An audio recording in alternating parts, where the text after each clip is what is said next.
Good afternoon, everyone. My name is Jennifer Wilson. I am the Aniyvwiyahi Community Program Coordinator with the Museum of the Cherokee Indian. Today we have our final lecture in the Food Sovereignty series for this spring lecture series. It is The Seeds We Bear, the ties between food identity and motherhood. And today we have with us Dr. Melissa Lewis, Andi Murphy, and Semone Dittenholer. We have ladies from different tribes across the nation, and they will be discussing with us how food sovereignty influences their work. First up will be Dr. Melissa Lewis to introduce herself and the work that she does. Siona God, or Shio over there, North Carolina side. My name is Melissa Lewis, and I live in Ttáwaxt, Oklahoma. I work at University of Missouri School of Medicine, and my research and my job is really to look at the relationship between our cultural life ways and health, both physical and emotional, cultural, spiritual health. So as far as Cherokee specific foodways, it's really been sort of an interest of mine for a long while. It's not really a topic that I've done a lot of research on, mainly community presentations and small community projects, but we're ramping up for a couple bigger things. Thank you for having me here today, and I look forward to this conversation.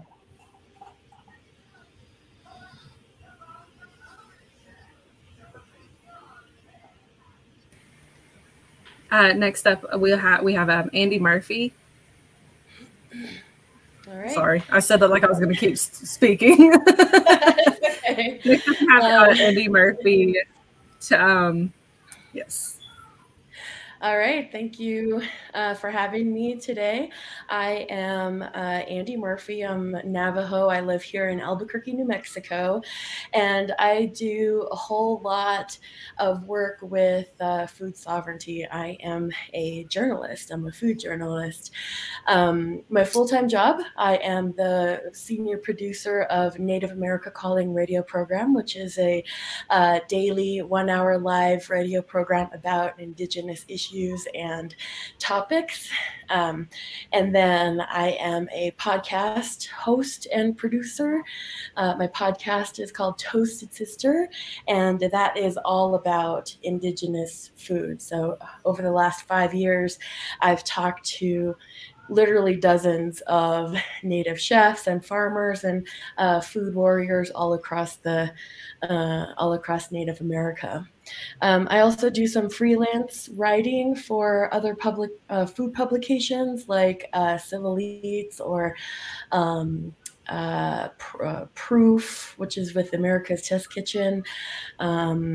Yeah, if people need me to write about Indigenous food, I am the person. And I juggle a lot of different projects, but that's how I like it. I like to be busy like that. And there's no shortage of stories and news and interesting people in this Native food sovereignty movement.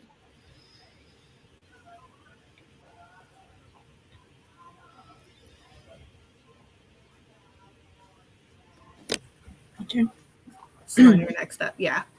Hi, Aniyvwiyahi Ayaya Ttáwaxt. Hello, my name is Semone Dittenholer. I'm located here in Washington on the Yakama Nation Reservation. I work with Ttáwaxt and am part of the Indigenous Birth Justice Network.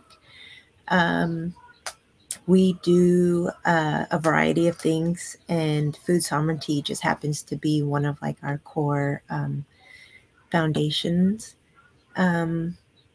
We also cater to mothers and babies here on our reservation, but we're hoping to make that connection throughout our whole community.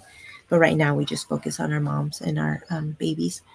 Right now we're actually, this year, it's been a crazy year because of COVID, but we're actually pushing through on building our food sovereignty program on our tribal lands, our traditional lands, utilizing all of that awesome historical use and wisdom, and just kind of bringing it to light in the present and preserving it for the future. Thanks for having me. No problem. Thank you all for agreeing. I know you guys are all super busy, and I really appreciate that you guys were able to be here with us today. So I'm going to go into our next question. Through your work, what have you learned about the different ways that food intersects with culture and identity? And we can keep with the same order and that we did with introduction in terms of answering the questions. So, Dr. Lewis, if you would like to. Yeah, that's a big question. Hopefully the other folks will fill in. I mean, I don't see how they're not connected.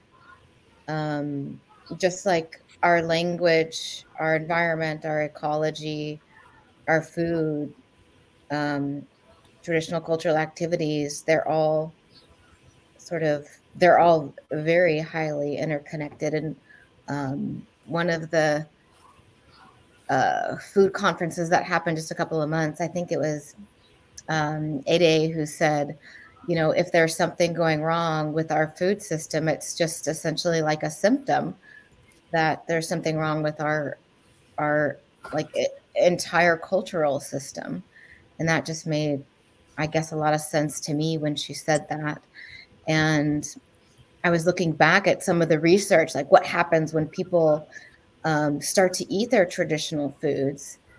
And it really stood out that there was one intervention, and when people start talking about food, their traditional foods, a couple of things happen, like language seems to start to increase because people want to use their traditional language with their traditional foods.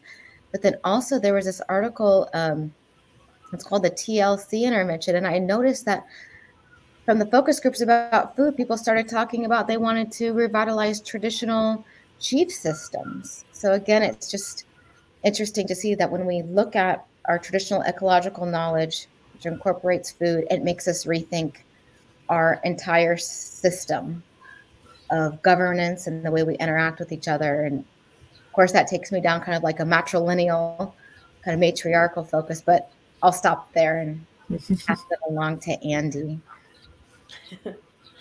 Yeah, I mean, I have to agree that, you know, food and culture, you know, are pretty much the same thing. I mean, food can tell you so much about, you know, where a person comes from, maybe even like which region of this area or state that they come from. I mean, it has really close ties to identity as well. You know, there's been a couple of times in my work as a journalist that I've heard folks talking about how, you know, tasting a traditional variety of corn for the first time, or tasting a traditional dish for the first time, had like a spiritual sort of connection as well. And I also hear a lot about like it's in our DNA. These foods are in our DNA because, you know, we've been living along these foods and agriculture products like corn, beans, and squash, and all the other you know, ag products that we've cultivated over the last couple thousands of years. You know, we've grown up so closely with these foods that you know, our bodies and our DNA just kind of becomes very used to it, and it becomes ingrained in our DNA. And when we get pulled away from these foods, like we did the last, you know, 200, 100 years, it causes an imbalance, and it causes sickness, which is what we see a lot of today in our current Native communities. And when we get back to some of those traditional foods, it just feels good. It just feels like home. It feels like a piece of you is there again. And then that's something that I've heard a lot talking to Native folks for my podcast and for all the work that I do. And for me personally, when I have traditional foods, especially traditional foods in the Southwest, it just makes me feel good. It makes me feel good, even if it's like a big, giant, like feast. I'm full, but I'm like happy instead of like, oh my God, I'm full, I have to take a nap, which is sometimes how you feel when you have like, a Chinese buffet or, some other kind of, giant meal. But yeah, I mean that's a very big question, and it brings out a lot of different topics like identity and spirituality and connectivity, and also just being separated from these foods for the last couple generations. So yeah. Yes, thank you for sharing. That is all like beautiful, beautiful words and knowledge. And we believe the same thing. Like we strive really hard to enforce our sovereignty rights to keep that way of life alive, because that has worked for thousands of years for us. Same thing, like it affects you spiritually, mentally, like your body, like just it's so important. It really is like who you are. It sparks that connection to the past through your DNA, and helps you start to think about like the future, not just for yourself, and the people I've seen a lot of people go through their whole life struggling, and it's always the food that brings them back, like that healing power that it has over us. And it's amazing. It's powerful. Yeah, you all touched on points about that relate back to why I picked this as a topic for the lecture series for this spring. I felt like it was really important for our community here. We're Eastern Band Cherokee. We're in North Carolina. We're our own lone little tribe in this general area. But food, it's such a basic idea that you don't realize, I don't think at first glance, how much, until you really start to appreciate it, how much it intersects with all of these different ideas of who we are and were, and that level of reconnection that it can give us in terms of our cultural and spiritual and just even our physical health. So with that being said, I feel like we touched on the third question. It was, how can food help us reconnect culturally? If any of you have anything to add to that.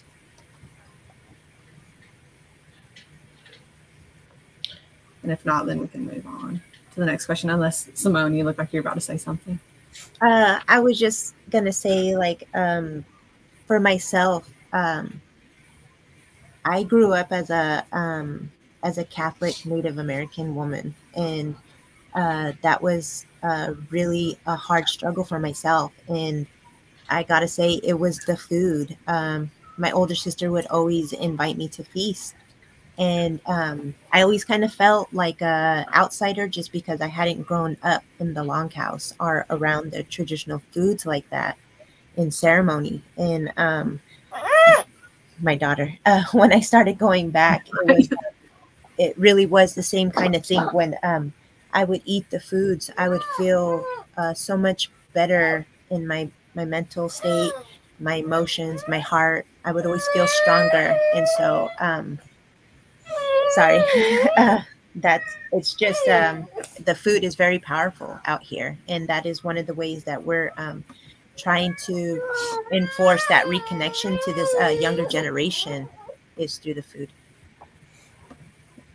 Yeah, I have to second that. I have a similar experience myself. Like I'm not very, my family too. We're not very traditional. We never grew up, learning the language and traditions and stuff like that. But my connection, which I think is maybe the easiest connection, is with food. And then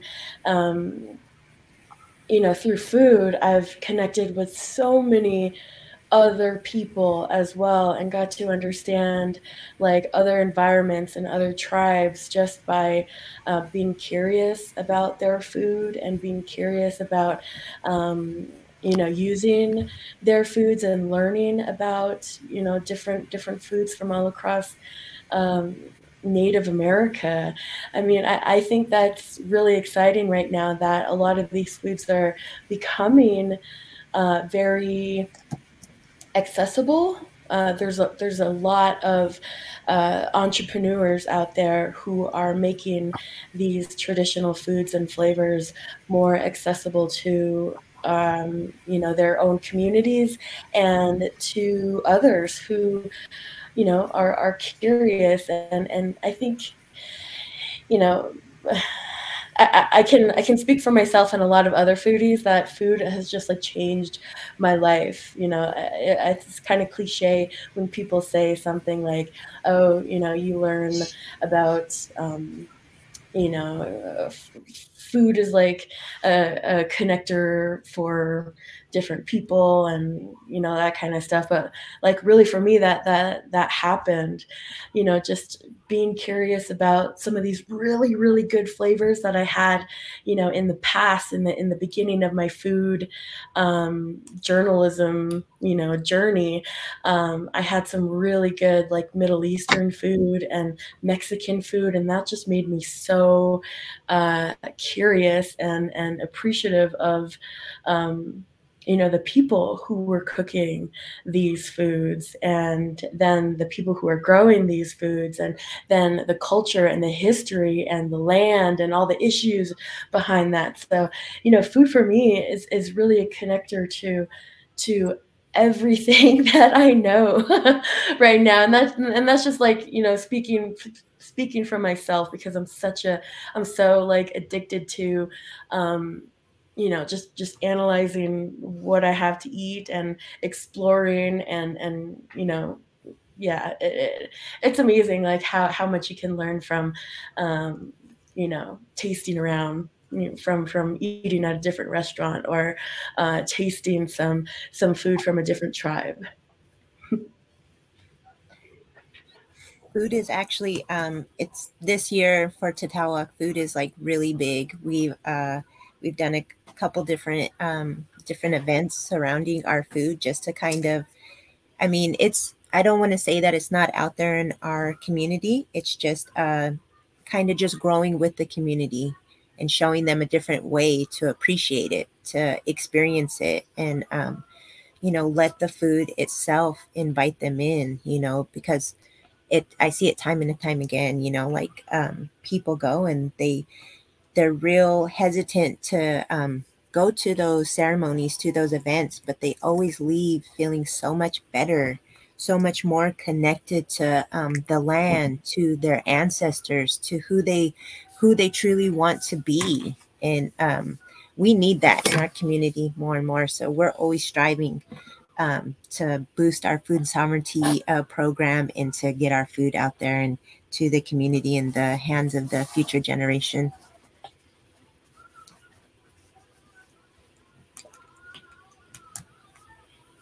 It's always nice to meet other people doing the same type of, not the same type, but like similar work throughout Indian country, because it can feel so overwhelming. But I have a lot of joy in my heart. So thank you for sharing. I'm excited to hear all the things that you guys have been doing, have been experiencing. My next question is also a little bit redundant. It's talking about the importance of bringing traditional foods and plants back to traditional lands and the people who inhabit them.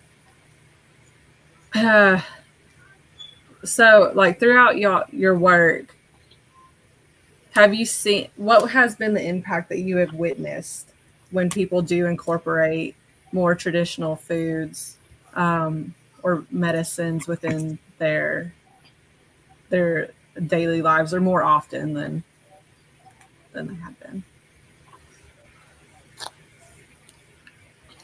Can I go ahead and go? Yeah. For myself, I had sorry. For myself, it makes me less fearful of not seeking Western medicine.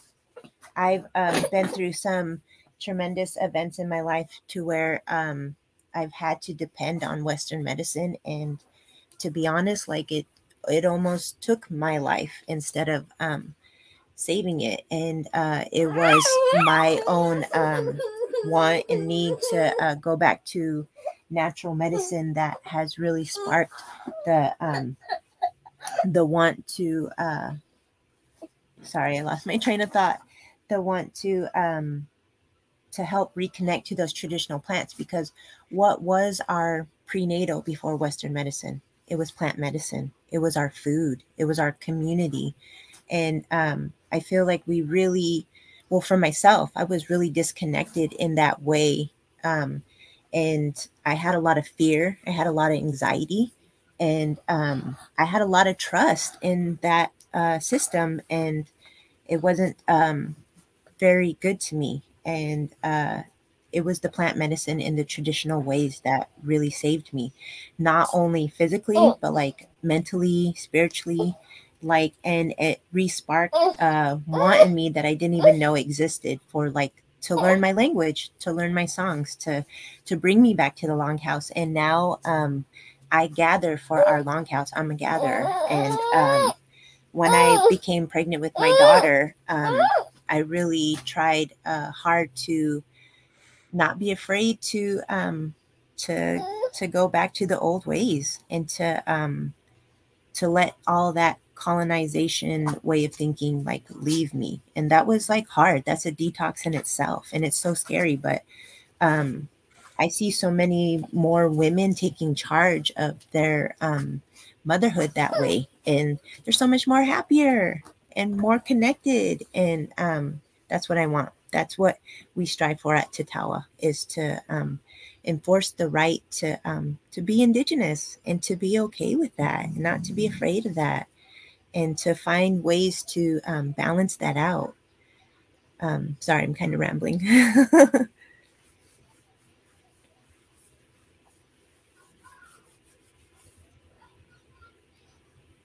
We actually do a lot. Well, what I'm doing right now with Ttáwaxt is I'm a doula, but I'm trying to venture into herbalism, and we're really trying to come up with creative ways to give our women plant medicine through food, or through any way possible, to give them another choice, to let them know that there are other choices out there.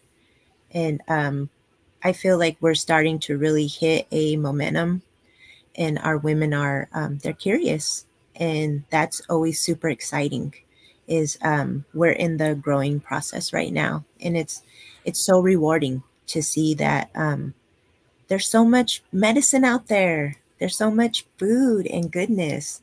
And to be able to tap into that knowledge and to share that, it brings a lot of joy to my life and to Ttáwaxt.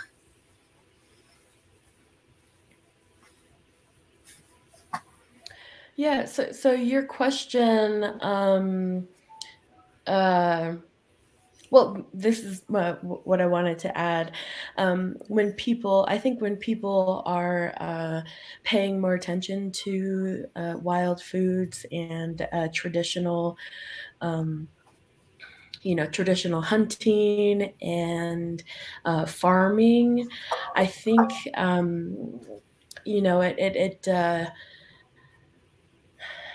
it has us paying a lot more attention to the land and being a whole lot more protective of the land and the resources there. So, not only does that go into tribes fighting against extractive industries and paying attention to water wars and stuff here especially in the Southwest and the West, and climate change. I mean, when we pay attention to these traditional ways of eating, you can't help but really think of how the land is, how well the land is as it is right now, and maybe think also of what is threatening it.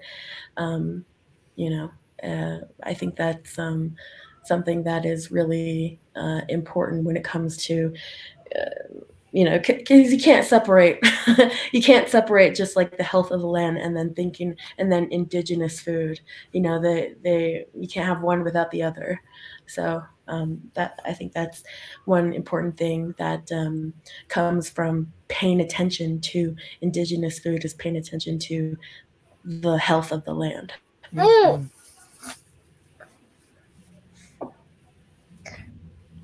Yeah, and I think the question, how has this affected people in our communities who are eating traditional foods? Is that the question? Sorry. Yeah, sort of when people are reconnecting with traditional food ways, what the effect is on their mental, physical, their cultural health. Okay. So, I've had some just informal get-togethers at my house. We've done different community meetings where we do fun things for kids, a plant hunt, or making lip balms, or making elderberry syrup, or making kanaji, or making bean bread. And it's been interesting to see that grow. And people, have started to show up saying very similar things to what Semone has said. I remember one gentleman said, I have to have good eyesight and it's not doing well. And if I don't have it, I can't work, but I don't want to do the medical regimen. I want to do traditional things.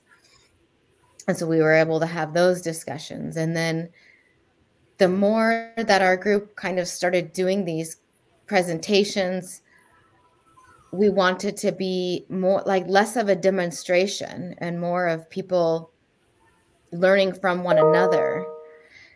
And so that kind of branched things out. And then what's been most interesting is, we have started saying gosh, we're so lucky to have so many fluent speakers and culture keepers here. We need to do these demonstrations or presentations about traditional foods in the Cherokee language. And so what's been neat about that is that Cherokee speakers show up and then they start to tell stories about, apparently the shape of your bean bread looks different in North Carolina versus here versus, but it's neat. It's neat to have those conversations because that means your culture is alive. And just to add to that, to your question about health and well-being. So one of my sisters did a little bit of research looking at mental health and the critical vitamins and minerals for positive mental health. And she found that vitamins B, D, magnesium, and omega-3 are related. They assist with those neurotransmitters, serotonin, dopamine, norepinephrine, that keep our brain healthy. And almost all of those, Americans are critically deficient in.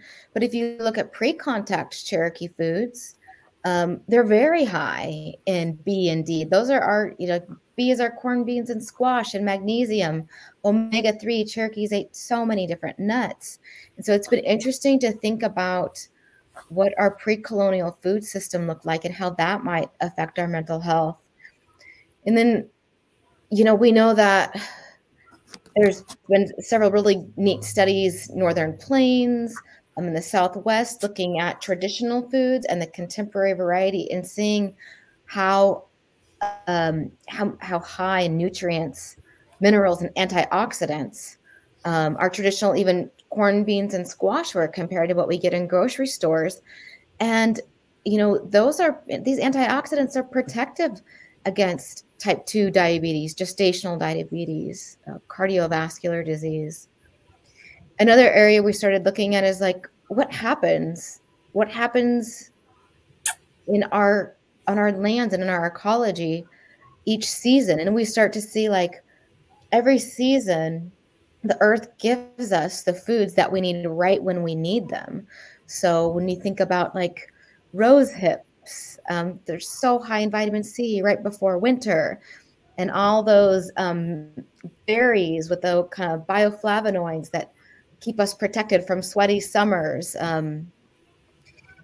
It's just interesting to think that not only like our ecologies provide for us, but our traditional ecological knowledge, you know, each tribe is tied to the land. The knowledge is tied to that land and those places, just like Andy was saying. And we've made it so complicated when we've been given these gifts already. And it's just about that kind of reconnection. I'll stop there. And, you know, just adding to that, I'd like to give a resource. This is the Pueblo Food Experience, and it's one, I think it was a 3-month study that a group of Pueblos did. They checked all their, you know, blood levels and vitamin levels and blood pressure, blood sugar, everything. They checked it at the beginning of this experience. And then for 3 months, they ate traditional Pueblo foods and did traditional like farming and stuff like that. And this book has a bunch of recipes and kind of documents their whole experience here. But I heard from some of the participants of this experiment that afterwards, after 3 months, they all lost weight. They all their sugar levels were coming down to a balance, and you know, it's really you know, evidence of the health of our food. And so this is, if you guys want to check it out, it's Pueblo Food Experience. This is another one.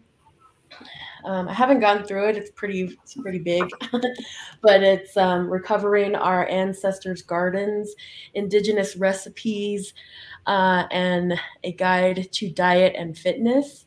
So this has a lot of information about some of the health aspects of our traditional food, and there's recipes and all kinds of good information about different traditional foods across Native America. So yeah, this one's by Devin Mahitsua. So at least 2 resources for if you're interested in really looking at like the health side of Native American food. Thank you for sharing those. I'm gonna have to buy those. I got a whole library. I rounded all of them up. native recipe books and stuff like that. This is like half of the library right here, but I try to keep on top of everything that anybody's publishing. I'll definitely be reaching out to see if you have any book recommendations once I get done with those two. So I have a specific question for you, Dr. Lewis. So I know you said that you are a professor at the University of Missouri School of Medicine. How do you sort of marry traditional foodways and medicines with Western medicine? Do you have any pushback when you try to do that, or what has your experience been? Yeah, that's a good question. So I do two main kinds of research, and one is sort of that culture is intervention or culture is prevention. So, for example, I work to assess and evaluate that Remember the Removal program. So here at Cherokee Nation, it's 18 to 24-year-olds. They learn Cherokee language, culture, and history for 6 months. And we found that when people completed this program, and 6 months later, they had improved mental health, reduced depression, and improved positive mental health. And so this is one of the most, powerful mental health interventions for Native youth who we know suffer from the highest rates of depression and suicide than any other group, with zero Western intervention. So we continue to do research along that path. So one of the, and along that path of culture is treatment or culture is intervention, we're putting together a curriculum for Cherokee youth so they can re-engage with their environment, with the goal again of these Cherokee youth learning that very similar to what Andi and Semone have already talked about, that they come from very, very brilliant, smart, very accomplished people. Their ancestors were scientists. We're trying to get them to be reconnected, but reconnected in a positive way, thinking about the people in their lives. But in thinking about the foodways, we're also trying to get them to be a little bit aware too of the environment around them. So again, like what Andi discussed, we want to fish, but we are unable to fish certain places due to environmental degradation. So that's kind of one path, the culture is treatment, culture is intervention. Really, to be honest, very little, I guess, traditional Western intervention. And then the other direction is working within hospitals and clinics and trying to decolonize and indigenize those spaces. And so we've created an Indigenous health toolkit, and that's to train healthcare providers to learn about the history of Indigenous people, learn briefly about Indigenous cultures, and be amenable to those kind of things that we're talking about here.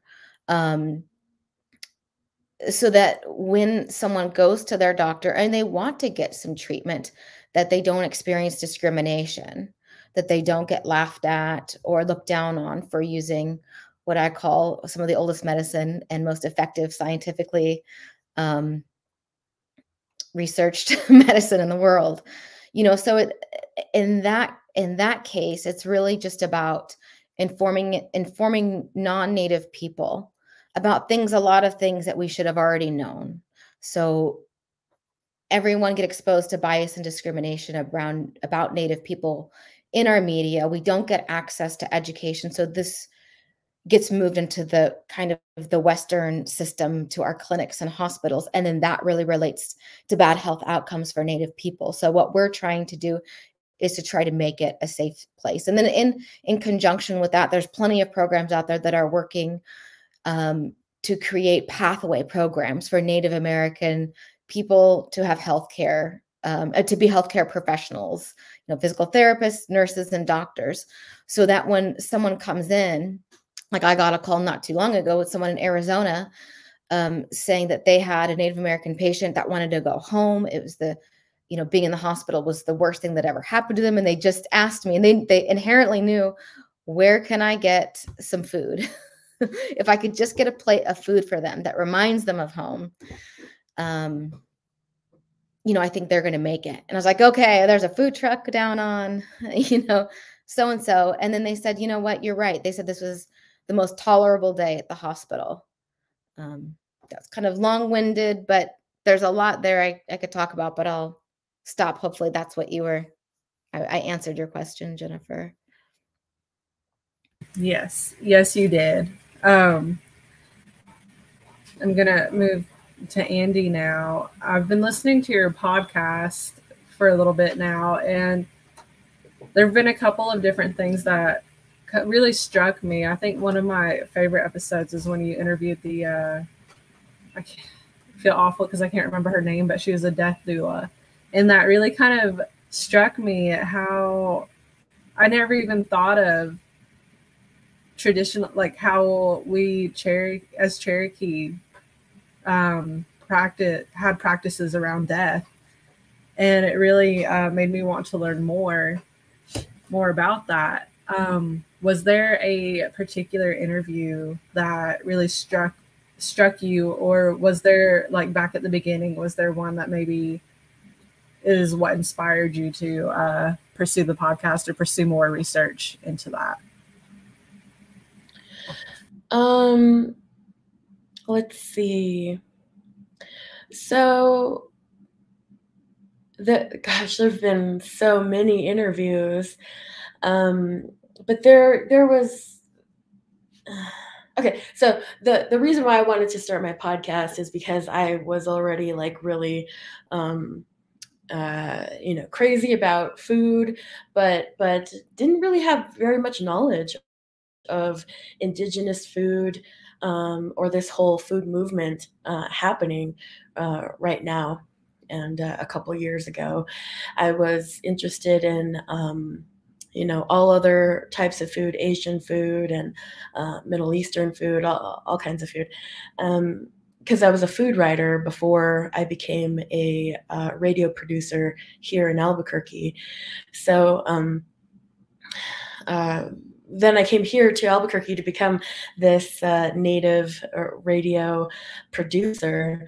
So then I started looking at the food in Native America, and I stumbled upon Nephi Craig over in White Mountain Apache, and then Sean Sherman. He was up in South Dakota then, 7-8 years ago. So I talked to those two first, and I'm like, wow, you guys are really like doing cool things. I'm gonna follow some of your friends. I'm gonna see what's out there. I'm gonna produce more shows about Native American food for Native America Calling. And then I just was open up to this whole world of Native American food and this whole movement going on. And I thought, man, I think I want to do more with it. So I started the podcast because I already had all the experience and all the tech at the radio studio. So I started the podcast then, and it's been 5.5 years since I started it, and I've learned so much about Native food and just with Native America Calling.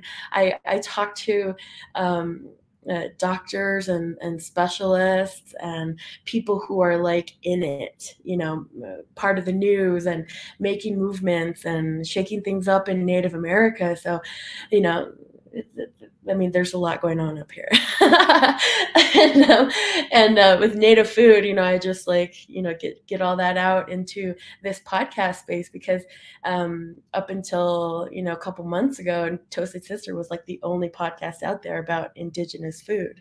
And there are thousands of podcasts out there about anything and everything, but only one about Indigenous food. So I, wanted to keep it up and keep putting out, these stories, because, there was that big void there in podcast land. There was no content about Indigenous food. But one interview, she hasn't been on the podcast yet, but her name is Diné Livingston. I think she's with Slow Foods USA or something. She is busy, busy lady. But she was talking to me about for a different story, but she said something that really just stuck with me, and was oh, this is also what I, what I can, kind of bring into my own like platform. She was talking about just learning how to cook, not being afraid of the kitchen, and not being afraid to try new things, not being afraid to bring these traditional ingredients into your home. Because if we don't bring these traditional ingredients and these local ag products from our tribe or neighboring tribes, like all of their work and all of this indigenous food movement, it doesn't mean anything if individuals, the average Joe Indian can't and won't, bring these foods and flavors into our own kitchens. And it's amazing, like how many people just like are afraid of cooking, how many people just don't cook. And and I get it. I've been cooking forever, so but seeing friends and seeing maybe my sibling, my sister, kind of struggling in the kitchen, it really opened my eyes to, that's one thing we need to teach people about too. It's just the basics of cooking. I mean, we could teach people about foraging and planting food and stuff like that, but if we don't have like if we don't like get hungry for it and crave these flavors, and we don't know how to recreate these flavors and foods in our own kitchen, then that's a part of sovereignty, food sovereignty, that's so important. It's the food sovereignty that happens like in your individual kitchen. I think that's the most powerful form of food sovereignty. And then you can go up a step and, talk about how the tribes are, using their sovereignty to promote food sovereignty. And then you can go up and talk about like the environment and that kind of, sovereignty over the land and food. But individual sovereignty, I mean, that's something that we could do individually ourselves. And it's not this big concept that just leaves out the individual. So after I talked to Diné, I really started to like form this whole idea of like, we all need to learn how to cook, because none of it means anything if we don't know how to bring these ingredients and fresh ingredients and local ingredients into our own home and use them. So I'm a really big supporter of going out and tasting everything and learning about other foods, not just native foods and our foods, but like Asian foods and Middle Eastern foods and Mexican foods and Indian foods. I mean, they all have something that you can appreciate. And once you learn about a couple of spices, once you learn about a couple of different ways to cook something, I mean, like anything literally is possible in the kitchen. And it would make you so much more comfortable in the kitchen for you to bring in these traditional foods and traditional ingredients and forage foods or whatever. So you are able to like recreate these things and these flavors within your own kitchen. So I have to thank Diné Livingston, she's Navajo, for really sparking that within me. And now that's something that I make sure to say anytime that I get like on one of these panels or a panel anywhere. So I love talking about learning how to cook. And I'm so thankful that there are chefs and really awesome people out there who are doing these food demos and letting people have samples and taste some of these ingredients. Because it'll only make you a better cook, and it'll only make you a bigger part in this food sovereignty movement.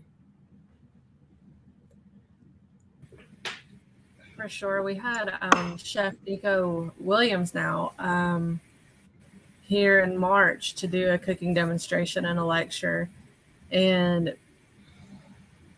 so like traditionally speaking for us, I believe we were more plant-based in terms of our diet. Meat was involved, but it wasn't on the scale like it is today. But she was some of the herbs that she used, like sumac and juniper berry. I didn't realize you could even eat them, especially because here, you know, we call sumac, we call it poison sumac. Like, oh, you can grind it up and it's an herb, and it may not even be the same plant, but it was a connection there for me. And to touch on something that Melissa had said was, you know, our ancestors were scientists. She mentioned the process in which we cooked hominy released a certain vitamin, and it was that specific way that you cooked it that released an enormous amount of this vitamin. And I would never have even thought that. So, just to throw in my 2 cents. So I'm going to move to my next question. Semone, and I understand if there are some things relating to certain practices that we can't really speak on, but just what you can speak on, what ways specifically have you noticed that food and birthing and motherhood intersect? And go ahead. For myself speaking, I don't have too much ancestral knowledge coming from my own family. I have to seek out, you know, outsource information from other elders in the community. And we're a community made up of 14 bands. And so we have different dialects of our language, you know, different clans. But we have a lot of, I don't want to say that it's scarce, but it's tucked away pretty tight to where it's not shared enough, I don't think. That's something that Ttáwaxt is working on, is learning that, respecting that knowledge, and providing it. But for myself, like, and Ttáwaxt, our participants, I like to just give them the opportunity to use our foods as a birthing practice. You know, like our community is in really need of a birthing center to, sorry, my daughter's not feeling good today, to escape the Western medicine and the colonization and the prejudice and you know, rejection of like having to see birth the hospital. We have to travel off the reservation. We have to travel far. So one of the things that we want to see in our birthing center in the future is we're going to give the women the environment and the opportunity to regain this sacred knowledge and labor at home, drink teas, you know, take care of their body, their mind, and their spirit, like in a ceremonial way, instead of having to rely on Western medicine and those types of things and methods.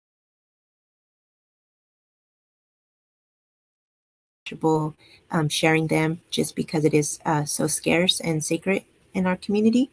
But we are really trying to integrate food in that way, to give them the prenatal care that they need through plant medicine, through our natural foods, our traditional foods. There's been studies to show that you know, some of our traditional foods, same kind of thing. They run really high in calcium. They run really high in vitamins. So just bringing that practice back is something that we're really looking forward to, and we will be practicing while delivering babies. I wrote an article about prenatal, or at least, you know, that connection, indigenous food, and, you know, birthing. And I learned a lot about how you know, there are within different tribes, you know, a specific kind of solid food that babies might be given for the first time, and that's a part of tradition and culture and, you know, ceremony and stuff like that. And there's also, you know, I heard one doula, she was talking about how some of those grains like you know, corn, corn and beans and squash and you know, sometimes what is that? Amaranth and quinoa. You know, those were you know, some of the earliest like baby foods. You know, make them really mushy and soft and she was talking about how there's kind of a movement towards, you know, starting babies on some of these traditional foods so that they're already like, you know, familiar with these flavors and, you know, get to experience the goodness of these flavors early on so that they can appreciate it later. But that's all I wanted to add.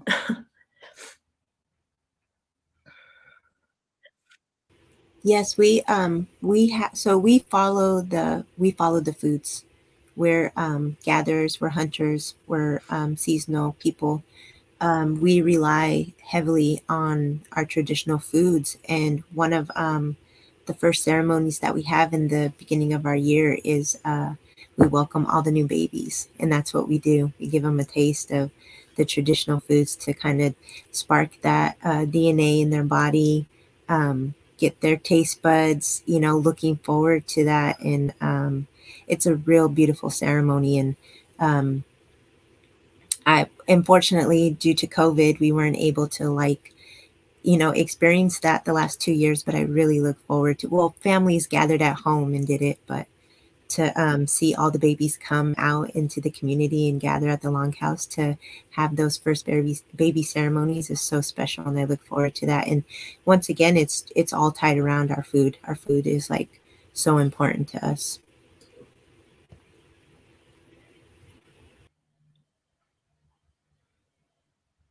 I was just going to add to that the list that Andi was starting to talk about, our son, we were able to go to Hawaii, and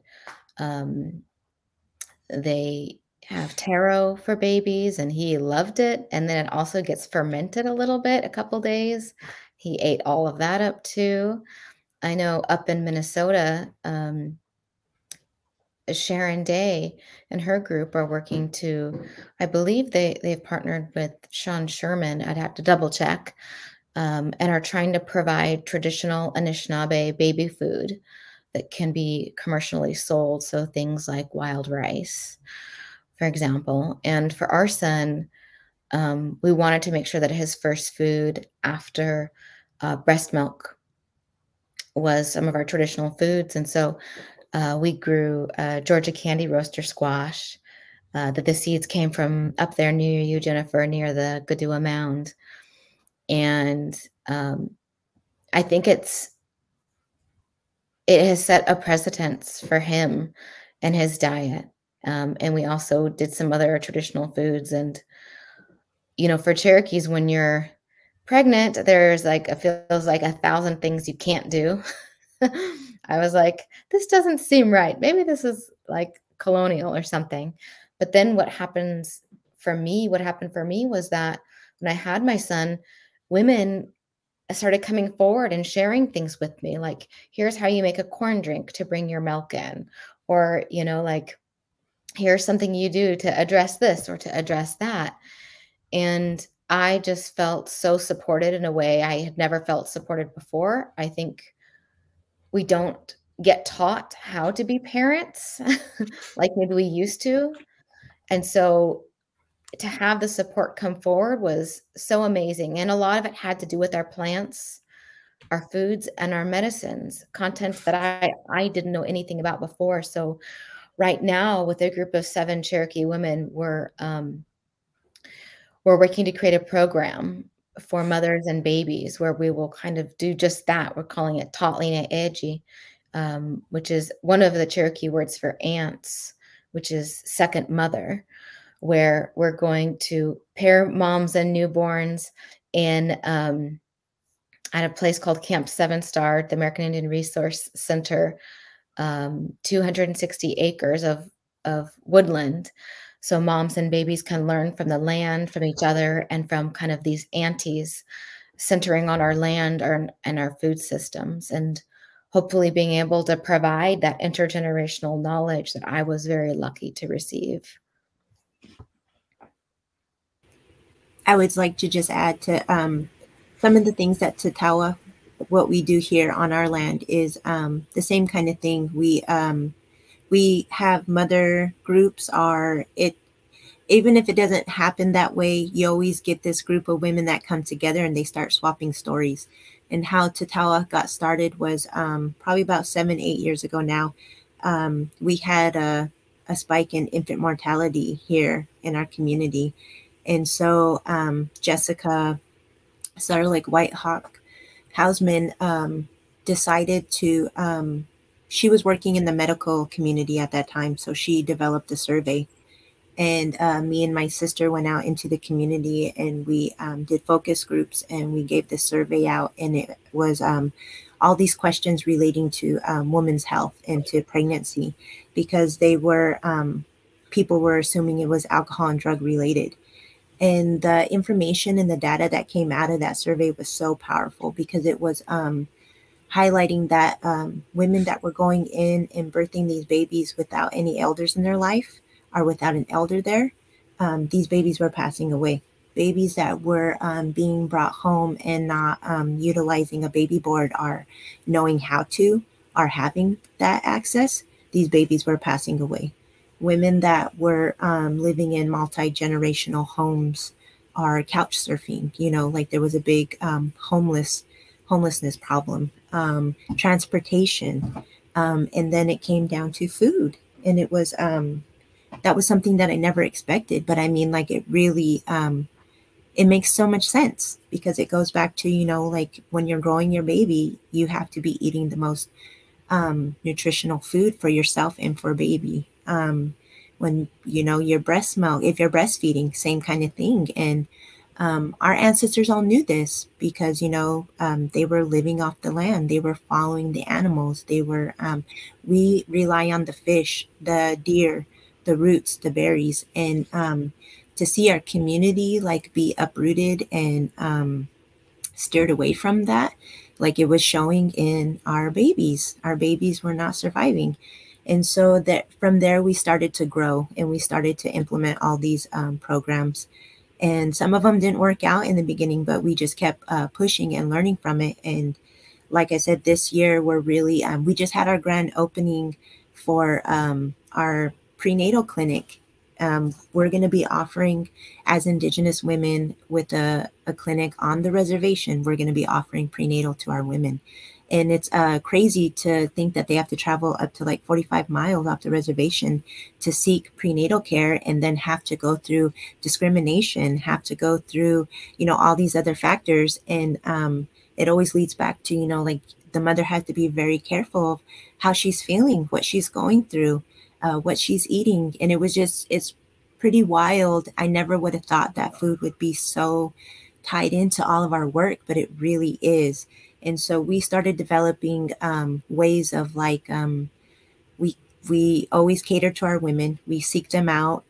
We stock them, the pregnant ones, and we offer them teas. We offer them different recipes. We just offer them a different way to reacclimate those taste buds, to get them to know that like there's so much awesome, traditional, powerful, medicines out there. And we call them our foods. And Ttáwaxt does so much, and we're still growing. But I just wanted to kind of let you guys know a little bit more about what we do. And we're really in this area where we're growing so fast. It's hard to keep up. But yes, we actually have a garden of our own on a property so that we'll be able to sustain all that goodness throughout the year. Because one of the things that we run into as Yakama people is you can't wait. Like when the food is here, you have to go. And that when we were talking about the difference between cultural and identity, that made me think a lot about so we have this culture of where we're food gatherers and we're hunters and we're seasonal people like that. But as my identity in that culture, I'm a food gatherer. So I have to, like when the food is here, I have to put everything else aside and I have to go up there and I have to honor those foods and take care of them because that's what they're offering to me in return. They're giving their life to me to, you know, keep me going throughout the year, mentally, physically, spiritually. And I can honestly say like the food has transformed me even into motherhood. It's made me think not only about myself, but I'm thinking about that 7 generations. I'm fighting hard to make sure that that 7 generations is going to have that land. It's going to have that way of life, that access, those options. And I'm just hoping that that 7 generations has a lot more than what we have today.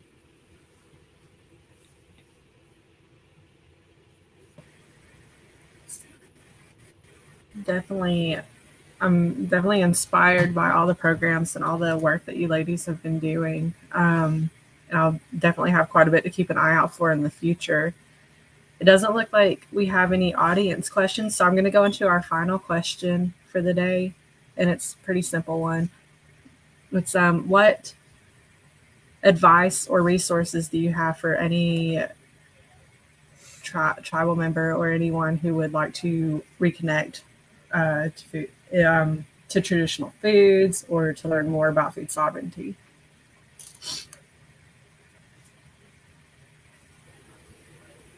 For in my area, I don't know what to say for other areas, but for our areas, take yourself to the longhouse. You wanna reconnect. You want to be involved. You want to make a difference. Show up to the longhouse and eat those foods. Learn those lessons behind those foods. Learn those songs. Learn those dances. Learn and respect and carry on the traditions of your ancestors for your future. I would say learn how to cook. Learn how to cook and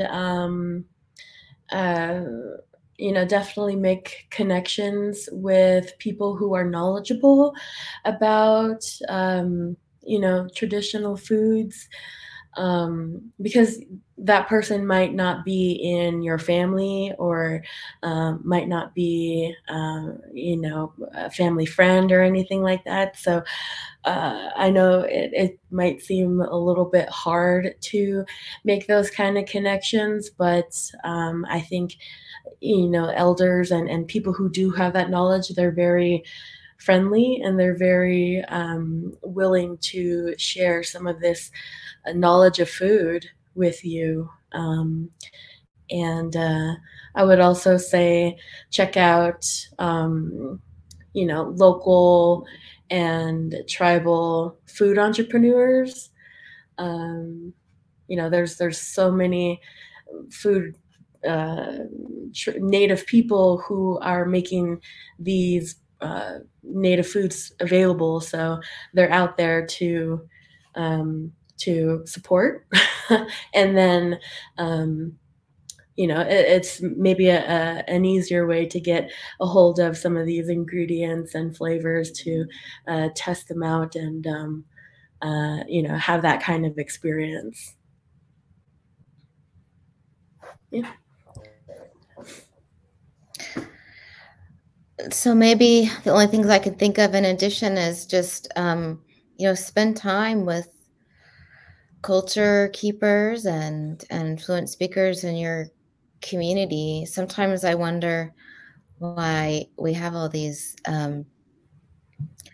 fancy young chefs, and then we have all these folks with like So much knowledge. I was trying to make bean bread one day, and this speaker looked at me and she's like, "What are you trying to make?"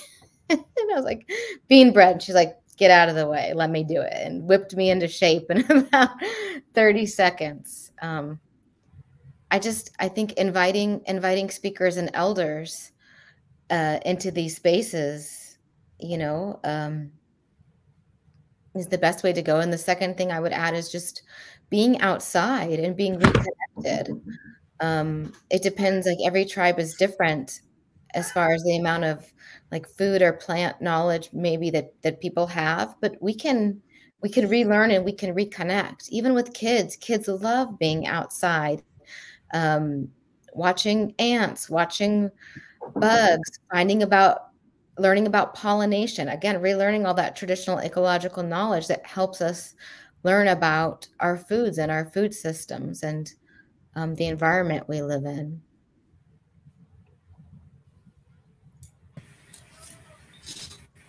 Sorry. One of the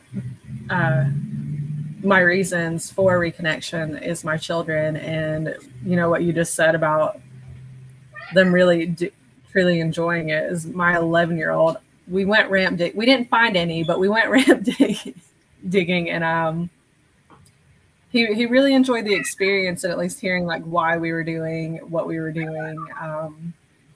And he helped as much as he could, but you can't really. You have to show what something looks like before they know what to look for. But yeah, so thank you everyone for joining us today.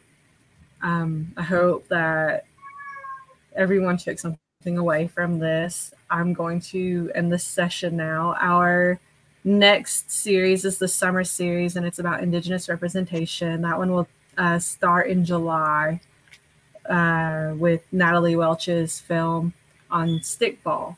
So I hope to see you guys there, if virtually, if not in person. Thank you. Okay.